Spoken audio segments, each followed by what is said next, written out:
பிரேக்ஃபாஸ்ட்டுக்கு எப்போவுமே நார்மல் சப்பாத்தியே செஞ்சு சாப்பிட்டு போர் அடிச்சிச்சா, அப்போ கண்டிப்பாக நான் சொல்கிற மாதிரி ஒரு வாட்டி பீட்ரூட் சப்பாத்தியே செஞ்சு சாப்பிட்டு பாருங்கள். ரொம்பவே டேஸ்ட்டாக இருக்கும். வீட்டில் இருக்க குழந்தைங்களுக்கும் இந்த மாதிரி ஹெல்த்தியாக ஒரு வாட்டி செஞ்சு கொடுத்து பாருங்கள். அவங்களுக்கு பார்க்கவே அட்ராக்டிவாக கலர்ஃபுல்லாகவும் இருக்கும். இதுக்கு சைட் டிஷ் எதுவுமே தேவையில்லை. இதை வச்சு ஒரு எக் ரோலுன்னு தான் சொல்ல போகிறேன். ஸோ கண்டினியூவாக பாருங்கள். ஹாய் ஃப்ரெண்ட்ஸ், வெல்கம் டு கேச்சி சமையல். வீடியோக்குள்ளே போகிறதுக்கு முன்னாடி நம்ம சேனல் கேச்சி சமையலை சப்ஸ்கிரைப் பண்ணிக்கோங்க. கூடவே இருக்க பெல் சிம்பலையும் கிளிக் பண்ணிக்கோங்க.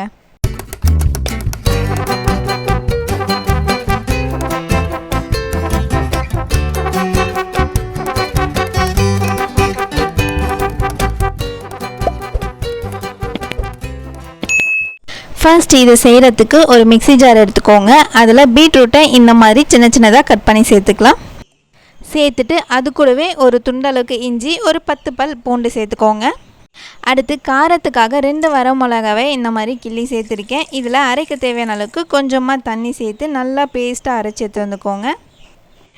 அடுத்து ஒரு பவுலில் ஒரு 2 கையளவுக்கு கோதுமை மாவு எடுத்துருக்கேன். உங்களுக்கு தேவையான அளவு எடுத்துக்கோங்க. இது கூடவே 1/2 டேபிள் ஸ்பூன் அளவுக்கு salt, 1/2 table spoon garam masala, 1/2 table spoon சீரகத்தூள், இது எல்லாத்தையுமே சேர்த்துக்கோங்க. சேர்த்துட்டு கையிலே லைட்டாக எல்லாமே மிக்ஸ் ஆகிற மாதிரி கலந்து விட்டுக்கோங்க. இப்போ நம்ம அரைச்சி வச்சுருந்த பீட்ரூட் பேஸ்ட்டை கொஞ்சம் கொஞ்சமாக இதில் சேர்த்துக்கோங்க. சேர்த்துட்டு எல்லாத்தையுமே சப்பாத்தி மாவு பதத்துக்கு நல்லா அழுத்தி பிசைஞ்சு விட்டுக்கோங்க. மொத்தமாக சேர்த்துட வேண்டாம், அப்புறம் மாவு நமக்கு தண்ணியாகிடும். ஸோ கொஞ்சம் கொஞ்சமாக பார்த்து சேர்த்து நல்லா இந்த மாதிரி கலந்து விட்டுக்கோங்க. இப்போ மாவு இந்த மாதிரி கலந்தாச்சு. இதுக்கு மேலே 1 டேபிள் ஸ்பூன் அளவுக்கு ஆயில் சேர்த்துக்கிறேன்.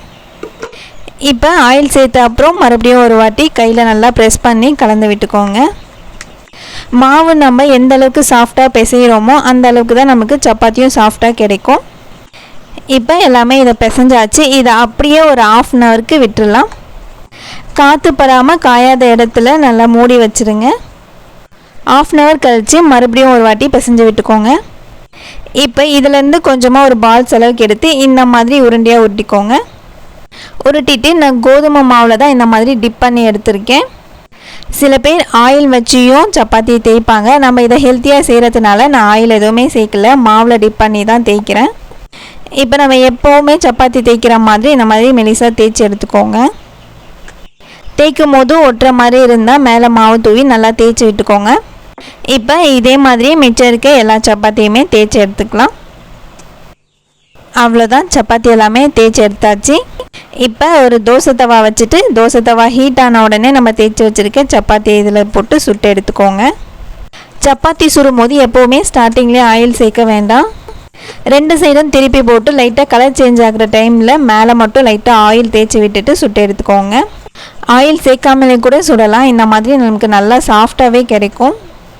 அவ்வளோதான், நம்மளுடைய பீட்ரூட் சப்பாத்தி ரெடி ஆயிடுச்சு. இதுக்கு சைட் டிஷ்லாம் எதுவுமே தேவையில்லை, அப்படியே சாப்பிடலாம். ஏன்னா இதில் நம்ம காரத்துக்காக மிளகாயெல்லாம் அரைச்சி தான் சேர்த்து செஞ்சுருக்கோம். ஸோ இதுவே நமக்கு நல்லாவே டேஸ்ட்டாக இருக்கும். பார்த்தீங்கனாலே தெரியும் நமக்கு எந்த அளவுக்கு சாஃப்டாக வந்திருக்குன்னு சப்பாத்தி. அடுத்து இந்த சப்பாத்தியை வச்சு எக் ரோல் எப்படி செய்கிறதுன்னு பார்க்கலாமா? இதுக்கு ஒரு பேனில் 2 டேபிள் ஸ்பூன் அளவு ஆயில் சேர்த்துட்டு 2 வெங்காயத்தை இந்த மாதிரி நீண்ட வாக்கில் கட் பண்ணி சேர்த்துக்கோங்க. இது எல்லாத்தையுமே நல்லா கலர் சேஞ்ச் ஆகிற அளவுக்கு வதக்கி விட்டுட்டே இருங்க. வெங்காயம் வதங்கிறதுக்காக ஒரு 1/2 டேபிள் ஸ்பூன் சால்ட், கொஞ்சமாக கொத்தமல்லி தூவி வதக்கி விட்டுக்கோங்க. வெங்காயம் எல்லாம் நல்லா வதங்கி கலர் சேஞ்ச் ஆகி கோல்டன் ப்ரௌன் ஆகிற வரைக்கும் நல்லா இந்த மாதிரி வதக்கி விட்டுக்கோங்க. இப்போ இதை எடுத்து அப்படியே ஆற விட்டுடலாம். அடுத்து ஒரு பவுலில் ஒரு முட்டையை உடச்சி ஊற்றிக்கலாம். இது கூட 1 பிஞ்ச் சால்ட், பெப்பர் சேர்த்து ஸ்பூன் வச்சு இந்த மாதிரி நல்லா அடித்து விட்டுக்கோங்க. நம்ம எப்போது ஆம்லேட்டுக்கு மிக்ஸ் பண்ணுற மாதிரி மிக்ஸ் பண்ணி எடுத்துக்கலாம். ஸ்டவ்வில் இப்போ ஒரு தோசை தவா வச்சுட்டு இந்த மாதிரி ஆயில் நல்லா ஸ்ப்ரெட் பண்ணி விட்டுக்கோங்க. தவா ஹீட் ஆன உடனே நம்ம ரெடி பண்ணி வச்சுருக்க எக் பேட்டரை இதில் சேர்த்துக்கலாம்.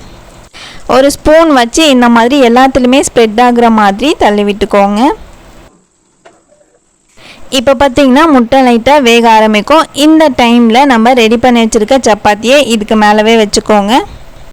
இப்போ ஒரு சைடு வெந்து வந்த உடனே இன்னொரு சைடும் திருப்பி போட்டுக்கலாம்.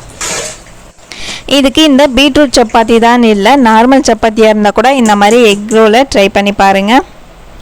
நம்ம ஆல்ரெடி வதக்கி வச்சுருந்த வெங்காயத்தை இதுக்கு நடுவில் ஸ்டஃபிங்காக சேர்த்துக்கலாம்.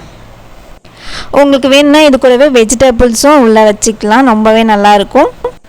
இதை அப்படியே இந்த மாதிரி ரோல் பண்ணி எடுத்துக்கோங்க. அவ்வளோதான், நம்மளுடைய சப்பாத்தி எக் ரோல் ரெடி ஆகிடுச்சு. இந்த சப்பாத்தியை அப்படியே சாப்பிட்டாவே நல்லாயிருக்கும். இந்த மாதிரி எக் ரோலாக ட்ரை பண்ணி சாப்பிட்டு பாருங்கள், ரொம்பவே ஃபுல்ஃபில்லாக இருக்கும். நம்ம வீட்டில் இருக்க குழந்தைங்களுக்கு இந்த மாதிரி ஹெல்த்தியாகவும் கலர்ஃபுல்லாகவும் செஞ்சு கொடுத்து பாருங்கள், அவங்களுக்குமே ரொம்பவே பிடிக்கும். இந்த ரெசிபியை ட்ரை பண்ணிவிட்டு எப்படி இருந்துச்சுன்னு கமெண்ட் பாக்ஸில் சொல்லுங்கள். அப்படியே இந்த வீடியோக்கு ஒரு லைக்கையும் போட்டு உங்களோட ஃப்ரெண்ட்ஸ்க்கும் ஷேர் பண்ணிக்கோங்க. ஓகே, பாய் ஃப்ரெண்ட்ஸ், அடுத்த வீடியோவில் பார்க்கலாம். தேங்க்யூ.